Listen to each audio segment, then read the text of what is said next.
How's it going, everyone? And in today's video I'm going to be talking to you guys about the Winter Royale qualifiers and how you can do good in them and hopefully get yourself into the Winter Skirmish. So for some of you that don't know what the Winter Royale qualifiers are, it's basically a tournament that they've added into the new tournament system where you have certain time slots through the day to play in this tournament, and if you do top 200 in the world, so obviously very good, then if you qualify, so if you're over 16, if you're not already invited, etc, etc, you can get invited into the Winter Skirmish, which obviously is like most Fortnite players' dreams and goals, is because it's a professional league to play Fortnite and you can win money in and stuff. So yeah, I'll just give you guys some tips and tricks right now that you can help use to improve your chances at getting there.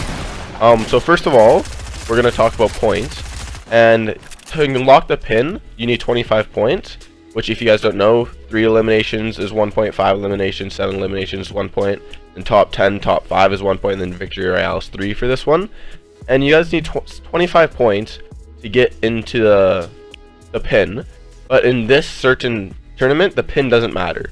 You have to go for as many points as you possibly can, and the top 200 players with the most points are the ones who are eligible to get inside the skirmish.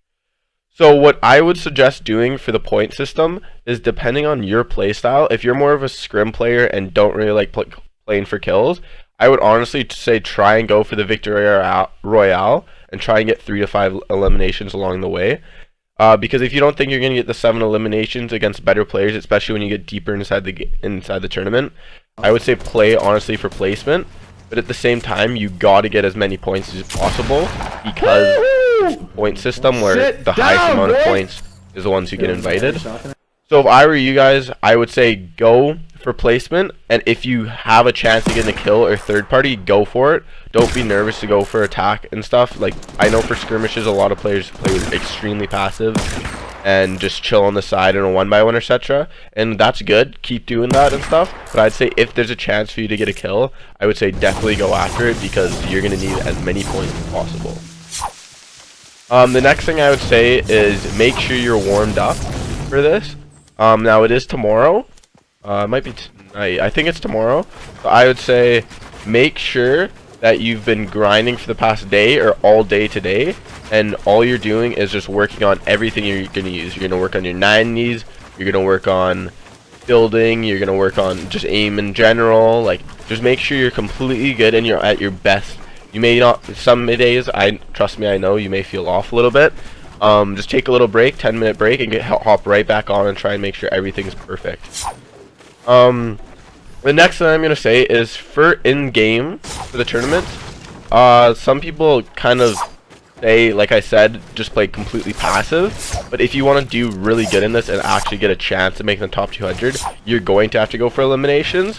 The one thing I normally do when I'm playing scrims,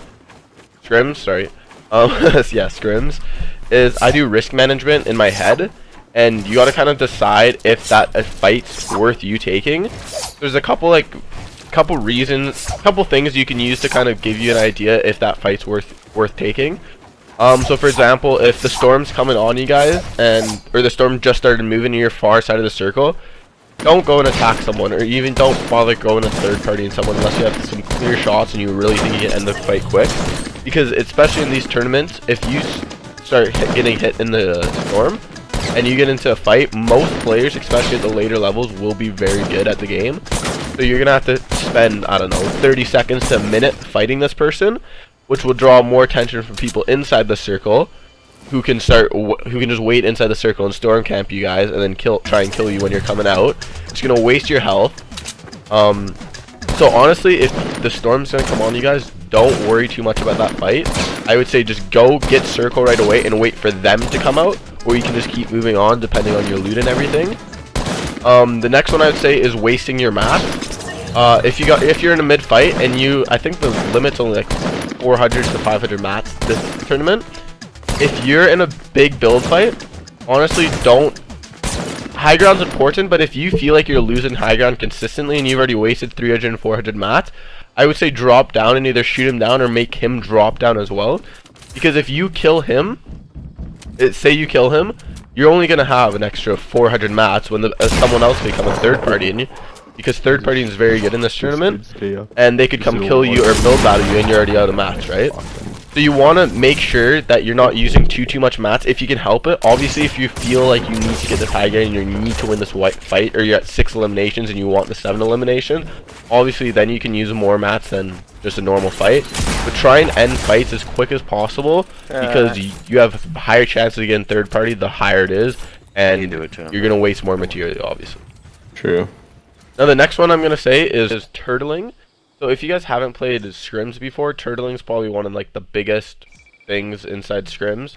You've seen it at all the other Fortnite skirmishes that like Tfue, basically every single player actually turtles.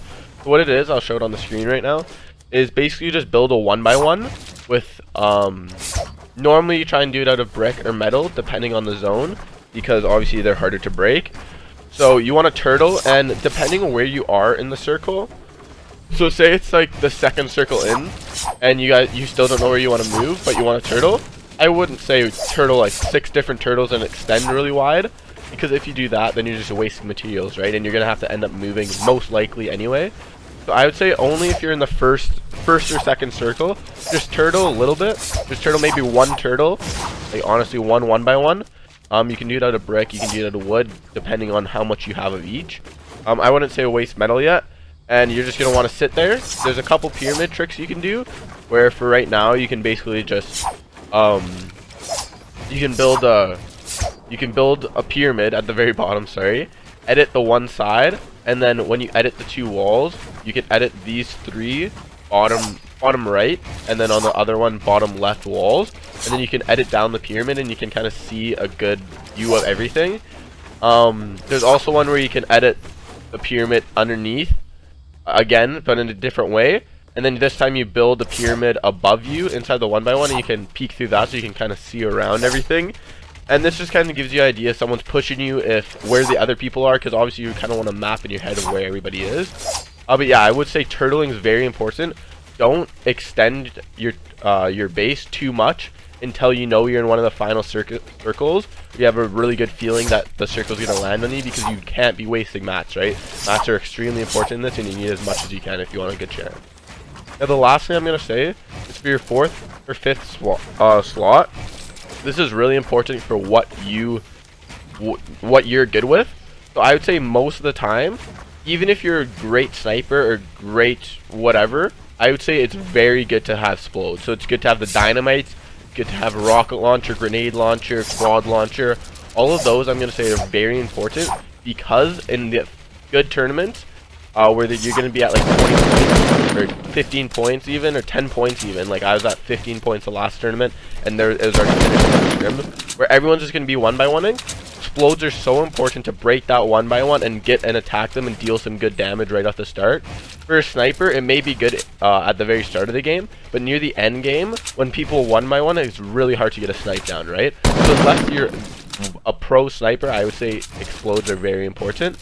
And then for your heal spot, I'd say always keep a heal slot. And if you find a med kit right away at the start of the game, grab that med kit. Because if at the very end of the game, you need to out heal the storm, because sometimes during at the higher end tournament games, you're gonna have to try and win by healing out the other person. If you have a med kit, obviously your chances go way up. But at the very start of the game, if you don't find a med kit, I'd say big shields or minis, depending on what player you are. If you're not the greatest player overall, I would say probably grab minis, because if you feel like every fight you're gonna get dropped below 50 shield, then normally you're gonna want minis. But if you feel like you're a very strong player, in most fights you should maybe be taking 20 to 30 damage, and then you should win it. Grab a couple big shields if you can, and then try and use those big shields obviously throughout the fight. If you're at 70 shield, I wouldn't suggest using a big shield, because most likely you're going to need a fight later on. So if you're at 100 health, 70 shield, I would wait on that big shield to use. If you're at 30 health and 70 shield, then yeah, sure, use the big shield. But yeah, like, to do well in this, all you guys gotta do is just play really smart. Not as passive as scrims, because you're gonna have to go for as many points as possible. If you see someone, you might have to go attack them. And yeah, but guys, so hopefully you guys enjoyed this video. Hopefully it helped you out. And good luck to everyone there. If you enjoyed this video, leave a like, comment what you liked about it and what the best tip was, and subscribe for more. Thanks guys. Have a good one.